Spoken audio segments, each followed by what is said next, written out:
رسوله الكريم اما بعد۔ حضرات کرام، جیسا کہ آپ حضرات کے علم میں ہے کہ آج میرے بھی استاد اور میرے استادوں کے بھی استاد حضرت قبلہ مفتی محبوب علی صاحب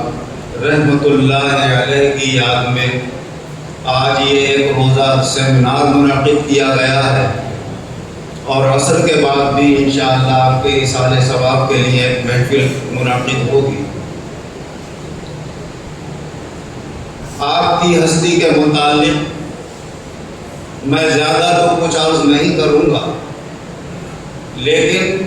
چونکہ استاد اور شاگرد کا کبھی کبھی ایک دوسرے کے ساتھ اٹھنا بیٹھنا بھی ہوتا ہے، آنا جانا بھی ہوتا ہے، تو یہ ایک طرح کی آپ بیتی سمجھ لیں۔ سب سے بنیادی بات تو یہ ہے کہ جب میرا داخلہ میرے والد محترم نے اس مدرسے میں لا کر کرایا تو میں ان کے طریقے سے یہ سمجھا کہ رامپور سے باہر کے لوگ مدرسہ فرقانیہ کو یہ جانتے ہیں کہ یہ مدرسہ مفتی محبوب علی صاحب کا۔ وہ ایسے معلوم ہوا کہ سب سے پہلے میرے والد مفتی صاحب کے گھر لے گئے اور دروازے پر آواز دی، مفتی صاحب باہر تشریف لائے اور فرمایا کہ بھائی میں اپنے بیٹے کا ہاتھ تمہارے ہاتھ میں دے، اس کو یہاں داخل کرانا ہے اور یہاں تعلیم دلانا ہے۔ اب مجھے نہیں معلوم آپ کو کیا کرنا، وہ ہاتھوں میں ہاتھ دے کر چلے۔ تو میرے والد کا تعلق اصغر صاحب مرحوم سے بھی تھا، وہ میرے ضامن بنے اور مفتی صاحب نے میرا باقاعدہ یہاں پر داخلہ کرا۔ یہ سلسلہ شروع ہو گیا، بورڈنگ میں رہنے لگے۔ حضرت قبلہ مفتی محبوب علی صاحب کے اندر ایک کمال یہ بھی تھا کہ آپ جس کام کو بھی اپنی ذمہ داری میں لیا کرتے تھے پھر اس کو پابندی سے کیا کرتے۔ کام کو پورا کرنے میں ہم نے دیکھا نہ کبھی بخار آڑے آتا تھا، نہ پیٹ کی خرابی آڑے آتی تھی، نہ کوئی تکلیف اور بیماری، نہ کوئی سفر کی تکان۔ ہر کام لگاتار پابندی سے کرتے رہے، جس سے آپ کی بلند ہمتی کا اندازہ ہوتا ہے کہ ایسے اونچے ہمت والے بہت کم لوگ ہوتے، چاہے آپ امریکہ کے سفر سے آئیں، چاہے بمبئی کے سفر سے آئیں، کہیں کے بھی کبھی یہ ہم نے نہیں سنا کہ آج حضرت تھکے ہوئے ہیں، آرام کر رہے ہیں، رات کو آئیں، صبح کے 4 بجے آئیں، لیکن مدرسے میں وقت پر موجود ہیں۔ اتنی پابندی کے ساتھ ذمہ داری سے اپنے کاموں کو پورا کرنا یہ آپ کا ایک خصوصی فعل اور عمل تھا، اور آپ کی بہت عمدہ صفت تھی، جس کا کچھ نمونہ ہمیں اور آپ کو بھی اپنی زندگیوں میں سامنے رکھ کر زندگی گزارنا چاہیے۔ ایک بات یہ ہے کہ میں یا ہمارے ساتھ والے آپ کی کوئی تعریف کریں تو اس کا مقصد یہ بھی ہو سکتا ہے کہ ہم کسی کو خوش کرنا چاہ رہے ہیں، کسی کی دلجوئی کرنا چاہ رہے ہیں، لیکن ایک ایسی ہستی نے ہمیں آپ کے مراتب اور مقام کے متعلق اور آپ کی اعلیٰ خدمات کے متعلق خبردار کیا کہ جن کی بات 100% اللہ کی رضا کے لیے اور پورے یقین کے ساتھ ماننے کے لائق ہوتی ہے، وہ تھے ہمارے پیر و مرشد استاد محترم حضرت قبلہ مولوی ریاض الدین خان صاحب رحمۃ اللہ علیہ۔ ان کی اس بات سے آپ اندازہ لگا سکتے ہیں کہ ان کی نظر میں قبلہ مفتی محبوب علی صاحب کتنی اہم شخصیت ہے۔ جب ابتدا میں مرتبہ نیا حضرت قبلہ مفتی صاحب رحمۃ اللہ علیہ کو ہارٹ کا مسئلہ ہے، کچھ چکر سے بھی آنے لگے، اور یہ خبر ہلکے شاگردوں میں، اساتذہ میں اور مولوی ریاض الدین صاحب تک بھی پہنچی۔ تو ایک دن حضرت قبلہ مولانا ریاض الدین صاحب رحمۃ اللہ علیہ مجھ سے فرمانے لگے، بھائی یہ اللہ والے جو ہوتے ہیں نا، جب یہ دنیا سے جانے کا ارادہ کر لیتے ہیں تو انہیں کوئی روک نہیں سکتا۔ مفتی صاحب کو یہ مرض لاحق ہوا ہے، کہیں ایسا نہ ہو کہ وہ اس مرض کی وجہ سے یہ ارادہ کر لیں کہ بھائی اب میری ضرورت نہیں، کیونکہ دل ہی سب کچھ ہے، اور دل کا مرض لاحق ہو جائے تو پھر آدمی کی ہمت تھوڑی پست ہوتی۔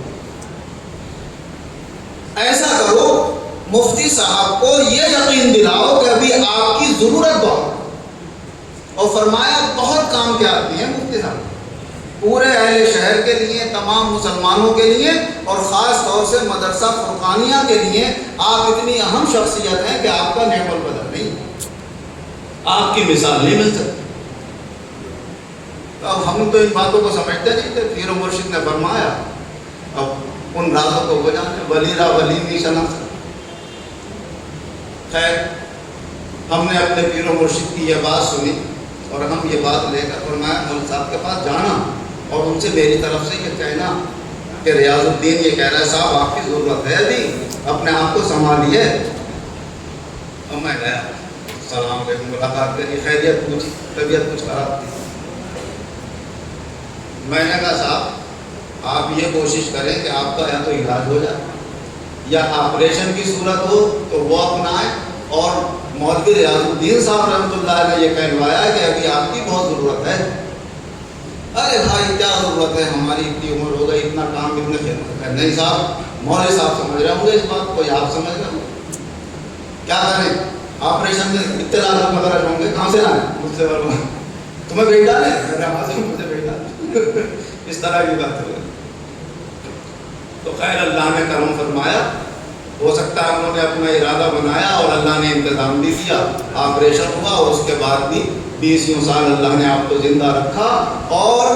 آخری سانسوں تک آپ دین کے خدمات میں مشغول رہے۔ شیخ سعدی رحمۃ اللہ علیہ کیا خوب فرماتے ہیں کہ بتسبیح و سجادہ و دلق نیز، بتسبیح و سجادہ و دلق نیز، تصوف بجز خدمت خلق نیز۔ تصوف دیکھنا ہے اور صوفی کامل دیکھنا ہے تو ایسی ہستیوں کے اندر دیکھیے کہ صوفی وہ ہوتا ہے جو اللہ کی مخلوق کی خدمت میں لگا رہتا ہے، اور اس خدمت میں سب سے جو اعلیٰ خدمت ہے وہ علمی خدمت۔ جیسے میرے ہی ایک نظم کا شعر ہے کہ خدمت خلق میں تعلیم ہے افضل خدمت، خدمت خلق میں